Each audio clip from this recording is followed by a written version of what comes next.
Hello friends, तो आज की इस वीडियो में मैं आपको बताने जा रहा हूँ एक कहानी। इस कहानी का नाम होता है एक बूढ़ा इंसान की एक कहानी है। इस कहानी को आप पूरा लास्ट तक जरूर सुने।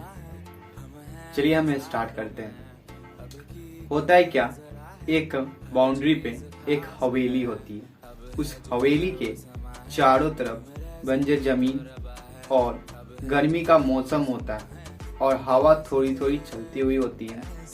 उस हवेली के जस्ट बाहर एक चारपाई पे एक बूढ़ा इंसान बैठा हुआ होता है। वो बूढ़ा इंसान का दाढ़ी उजला होता है और वाइट कपड़ा वो पहना हुआ होता है। वो अपने चारों बच्चों को बुलाता है। चारों बच्चे आके वहाँ पे खड़े हो जाते हैं और बोलते हैं, बताइए पिताजी, मुझे आपने क्यों बुलाया।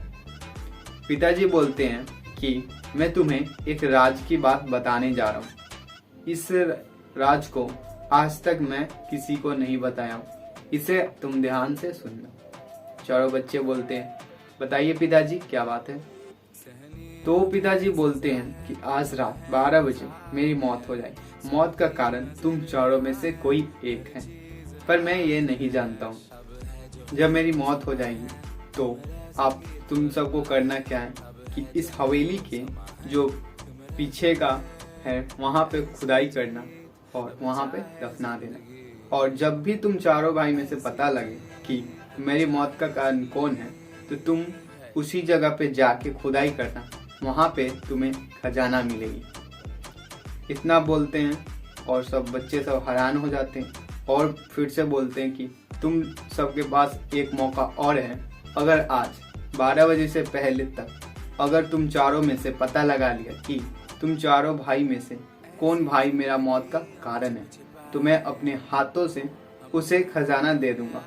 और पिताजी वहां से उठते हैं और उठने के बाद वो अपने कमरे में चले जाते हैं। जाने के बाद चारों बच्चे भी जो होते हैं वो भी अपने कमरे में चले जाते हैं। चारों बच्चे सोचते हैं अपने कमरे में कि कैसे भी पता लगाएं कि मेरे चारों भाई में से कौन सा भाई है जो मेरे पिताजी का मरने का मौत का कारण है। सोचते सोचते शाम हो जाती है। जब शाम होती है तो एक भाई जो होता है वो टहलते हुए छत पे जाता है। वो जाता है और वहाँ पे देखता है क्या पीछे वहाँ पे कोई इंसान है जो खुदाई कर रहा है। तो उसका चेहरा नहीं लगता है क्योंकि उस घड़ी एनहार हो चुका हुआ था। तो वो सोचता है क्या मेरे चारों भाई में से कोई एक भाई है जो वहाँ पे खुदाई कर रहा है कि पहले से ही वहाँ पे खजाना गिरा हुआ हो तो निकाल लेना चाहता हूँ। तो वो सोचता है क्या मैं जाऊँ और उस भाई को पकड़ के पिताजी के सामने प्रकट करूं, पिताजी खजाना मुझे दे देंगे। वो जैसे तैसे होता है, वहां से दौड़ते दौड़ते वो पिता जाता है वहां पे उस खुदाई जो जहाँ पे हुआ होता है। वहां जाने के बाद वहां कोई इंसान नहीं होता है। जैसे वहां पे औजार रखा हुआ होता है वहां पे गड्ढा भी किसी ने किए हुए होता है। वो जैसे वहां से खंजर उठाता है वहां से औजार, वैसे में पीछे से 3 भाई हाथ में ललटेन पकड़ के खड़े हो जाते हैं। बोलते हैं, तू बता यहाँ क्या कर रहा है और ये खुदाई किसने की है। तीनों भाई के शक उसी पे हो जाता है कि यही खुदाई किया। वो भाई बोलता है, मैंने ऐसे ऐसे देखा तो मैं यहाँ पे आया। वो बोलता है, नहीं, तुम्हारे हाथ में है औजार तो तुम ही ने खुदाई की होगी, तुम्ही मेरे पिताजी का मरने का मौत का कारण होगा। तीनों भाई का शक उसी पे हो जाता है। जब होता है तो वो उसे पकड़ के बोलते हैं पिताजी के सामने कैसे भी प्रकट करूं। तो क्या करते हैं, उसे पकड़ करके हवेली में ले जाया जाता है। जैसे ही हवेली में जाता है वैसे 12 बज जाता है। जो पुराने घर का घंटा होता है वो बजता है टन टन टन। और चारों भाई पिताजी के कमरे में पहुंच जाते हैं। जैसे वो पहुंचते हैं, पहुंचने के बाद वो देखते हैं कि पिताजी चक्कर खा के बेहोश होके जमीन पे लेटे हुए हैं। वो जाते हैं, बोलते हैं कि नहीं, पिताजी अब नहीं रहे। उसके बाद क्या करता है, तीनों भाई उस भाई पे बहुत गुस्सा हो जाता है। होने के बाद क्या करता है कि वो एक भाई पकड़ लेता है कॉलर, एक भाई हाथ पकड़ लेता है, एक भाई मारने लगता है पेट पे। तो उसके बाद क्या बोलता है, तुम्हें जवाब चाहिए ना।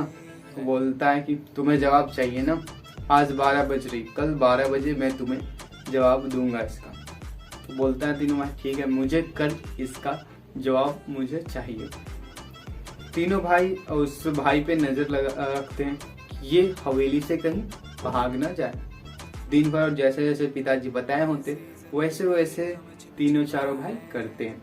जैसे शाम होती वो उस भाई के बारे में सोचते हैं कि कैसे 12 बजे कि मैं उस भाई से सवाल जवाब करूं कि तू मेरे पिताजी का मरने का मौत का कारण कैसे हैं। जैसे ही 12 बजता है वैसे ही तीनों भाई उस भाई के कमरे तक पहुंच जाते हैं। वो जैसे पहुंचता है और बोलता है कि बता तू मेरे पिताजी का मरने का मौत का कारण कैसे है। तो बोलता है ठीक है चलो मेरे साथ। वो ले जाता है उसी खंडर के पास और वहां पे ले जाने के बाद सबके हाथ में ललटेन होता है और बोलता है बताओ तू मेरे पिताजी के मरने का मौत का कारण कैसे। क्या बताओ।